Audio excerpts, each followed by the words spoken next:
welcome to Level Up, the show where we meet the creative minds, the dreamers, and the doers who turn their passions into a career. Every episode, we dive into their journeys from the very beginning.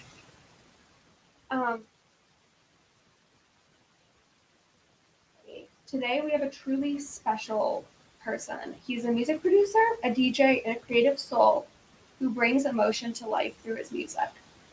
He is passionate, authentic, and ready to share his story with us. Now we are going to go see his creative process.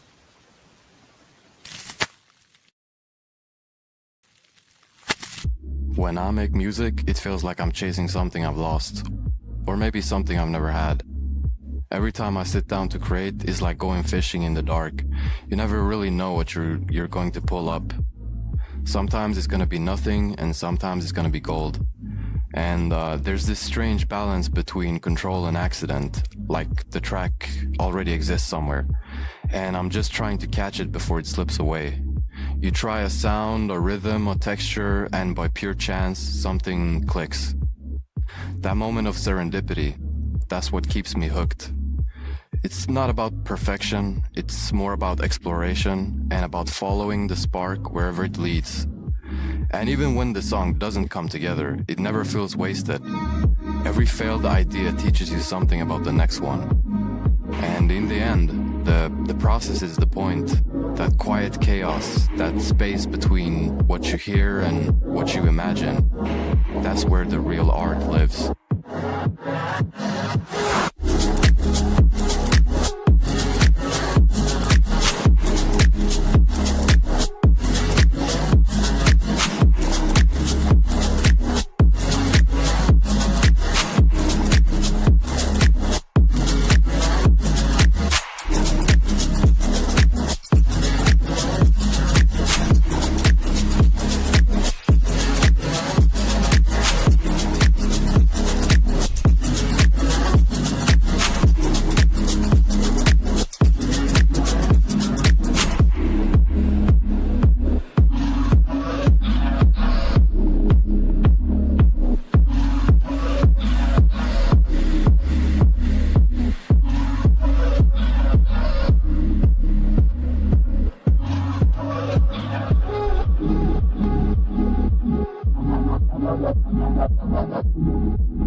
Bato, welcome. How are you? Thank you. I'm doing great. How are you doing? I'm doing so good. Are you ready to get into some questions? Of course. Okay, so let's start with a big one. How did you first get into music?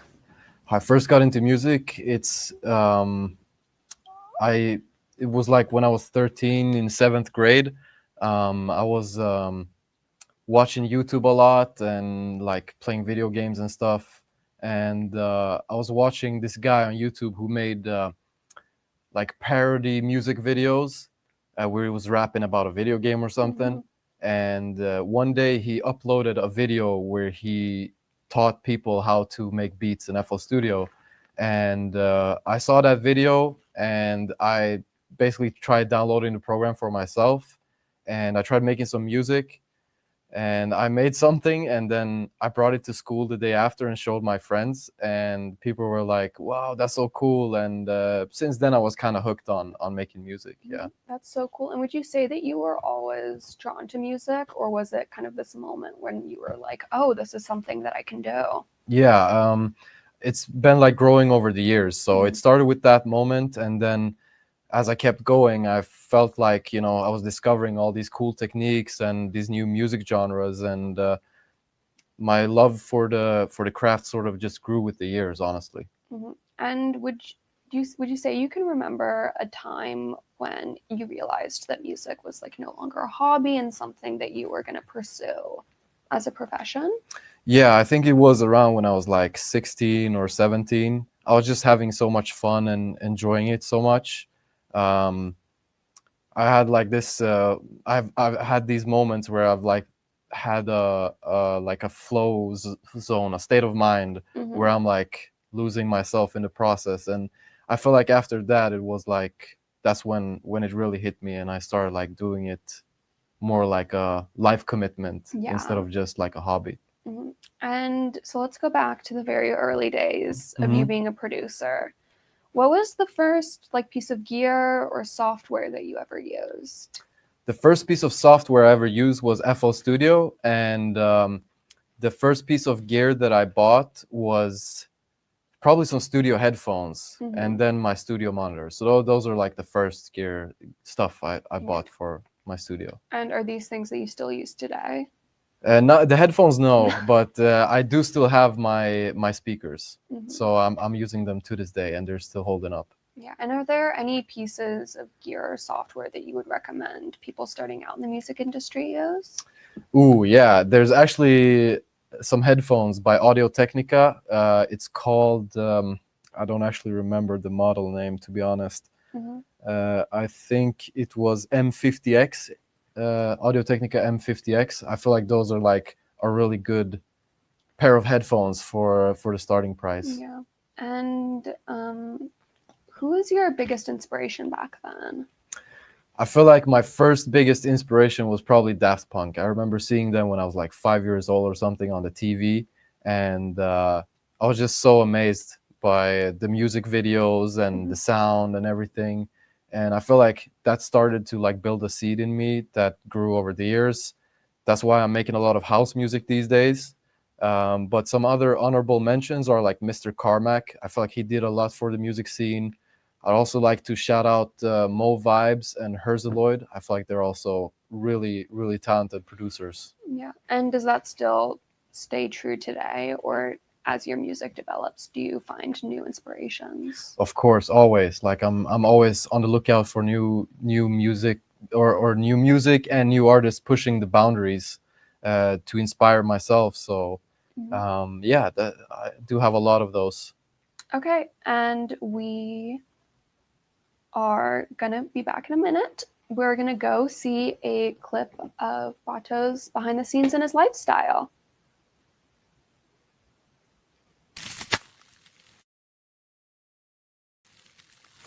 It's been 10 years since I dropped my first song under the name Bato. And if there's any advice I could leave people with, it's probably this. Study the ones who came before you, because they did things a certain way for a reason. And once you start to understand that, then you can start breaking the rules and make something that's truly your own. I'm still sober. I wanna dance tonight. Find what you're good at and double down on it. That's how you build confidence. And trust me, you'll need that confidence when life throws you off track. And if you have enough humility to be honest about who you are, to show what's really going on inside of you, you'll always be rewarded, because the truth, funnily enough, it's the most interesting thing there is. It's the mind.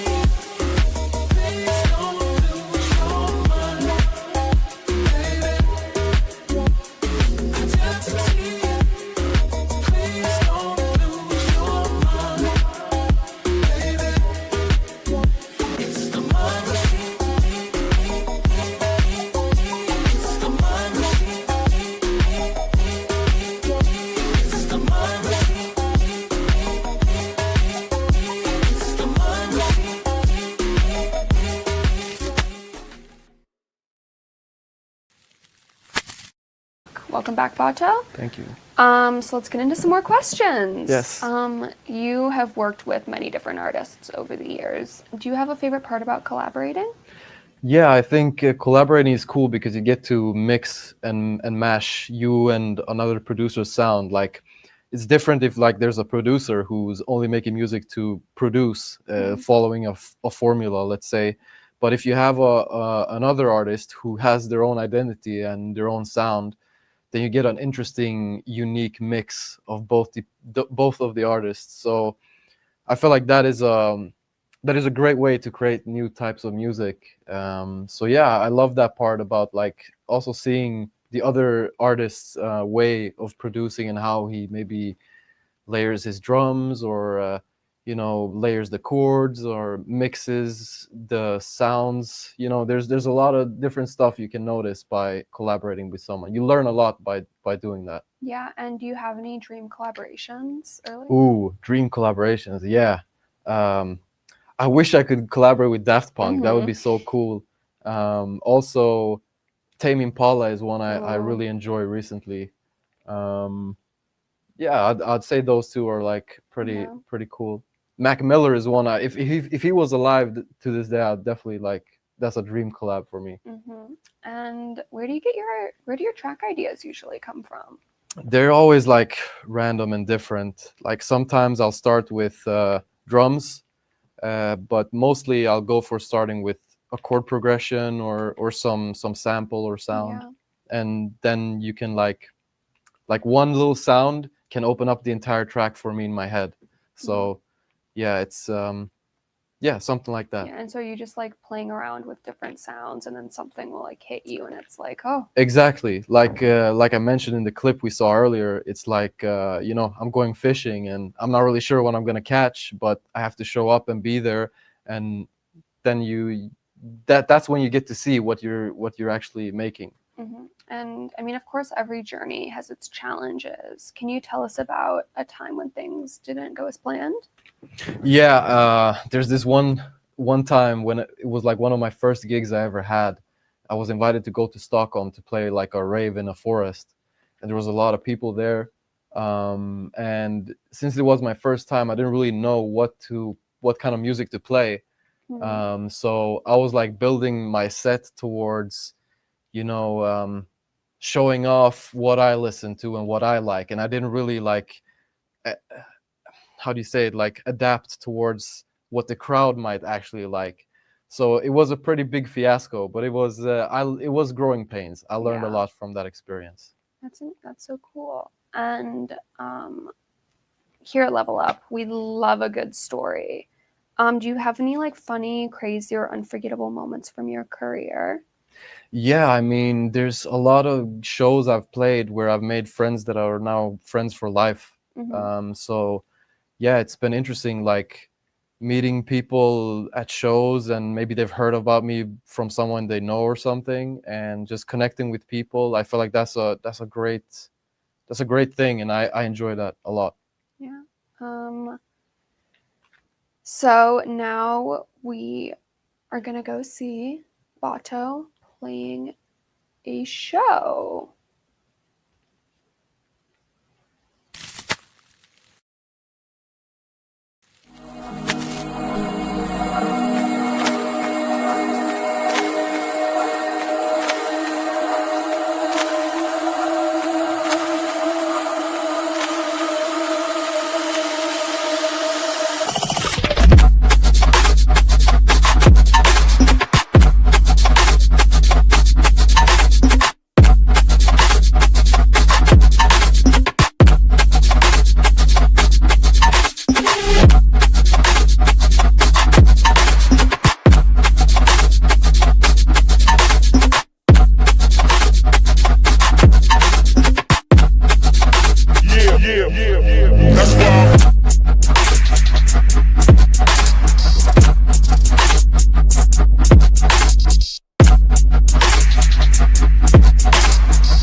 So we're gonna get into some more questions, just have a fun little conversation. So let's go back to where you get your track ideas from. Do you ever get them from being out in the world, or is it often just like you at your desk with a computer? It's interesting, like it kind of hits me differently each time. Like sometimes it's just me showing up, sitting at my computer, and sometimes it might be me actually like in the shower, hearing a melody or something. but it's rare that I would like record it and then try to recreate that idea. Usually it's mostly me sitting down and catching whatever is in that moment, what's in my head at that moment, or whatever sound inspires me. Mm-hmm. And obviously, as you grow as a producer, your music changes. Yeah. What's currently inspiring you? What's currently inspiring me is like dance music. I like the sweet balance of like you can dance to it, but you can also like lose yourself to it. So like chilling at home and just like having something in the background, but also at the same time you can still be at like an environment with other people and still enjoy the vibes and the music. I feel like that's sort of what I'm inspired to make right now, and maybe that changes in the future. I don't know. Mm-hmm. And are you working on anything right now? I know you may not be able to say, but Yeah, I'm working on a lot of stuff. Like I have so many unfinished songs and just projects that I've been working on, and now it's just like me puzzling everything together because, you know, as I make music, different projects take shape, and you know, I'm trying to like categorize them and put them into their own worlds, so that when I release them, you'll have something like of an experience you can listen to. yeah. And have you had any in your entire career? Have you had any moments where it's kind of like a pinch me, like you can't believe this is really happening? um, I've had some moments like that, but I feel like the earliest one was when I was 16. I played a show that was relatively small here in my hometown, and I remember like walking through the crowd after I played my set, and like everybody was just like looking at me and trying to grab me, and I was like, "What the hell is going on?" It was kind of weird, but yeah, it was an interesting experience, and yeah, that was I guess like a pinch me moment. Yeah, But just yeah, kind of like I can't believe this is yeah, it felt really weird. Like happening. it felt very unusual. Mm-hmm. And has that? I'm sure that's changed now that you're just kind of like very used to it. Yeah, Yeah. it's definitely changed, and the whole music scene has changed a lot as well. So it's kind of different now. Yeah. And obviously, we've just saw a clip of you playing your shows. Do you have any like dream venues at all? Oh yeah, I definitely do. Like I feel like if I could play at Fabric in London, it's closed now, but like if I could go back in time and play it, that would be sick. There's also like Red Rocks in the US. There's also this club in LA. It's called what was it called? I don't actually remember, but I remember Flying Lotus used to host events there, and that was a awesome place for beat makers in general. That would be really cool. And honestly, I just want to travel to a bunch of different places and see new stuff. So, of course, like we've talked about, every journey has its challenges. Do you have any advice for people who are getting into the industry of how to overcome challenges? I mean, I feel like the only thing you need to know in a broader perspective is that you shouldn't give up, and you should have the courage to fail. Like those two are the most important things that you have to be aware of when you're working in the music industry. Yeah, of course.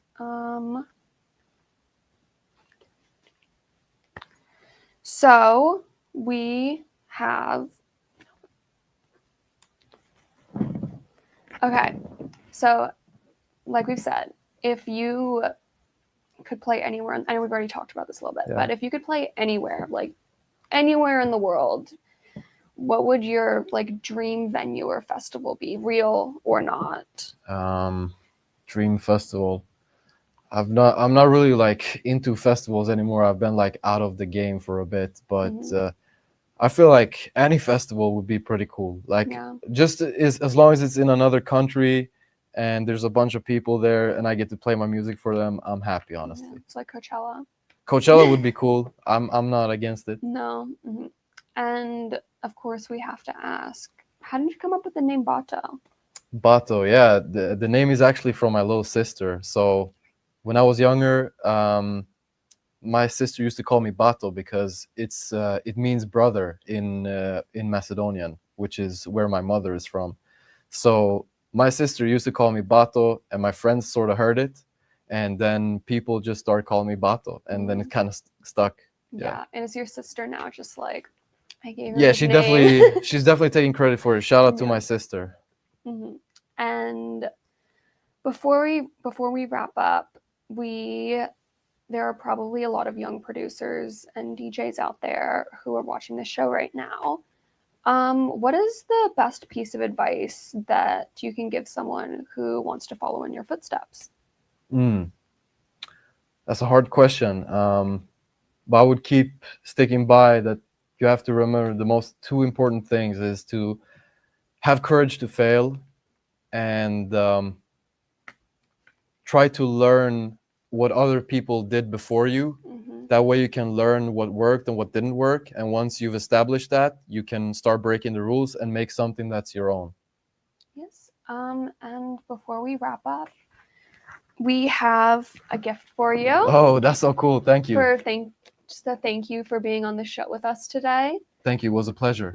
Of course. I mean, such inspiring messages. And thank you so much for sharing your story and your energy with us today. You're truly just what level up. Their passions, believing in their craft, and never giving up. And to everyone watching, thank you so much for tuning in today. Don't forget to follow Bato and his journey and stay inspired by the creators and dreamers out there. Thank you for watching Level Up, and we'll see you next time. Thank you. Thank you.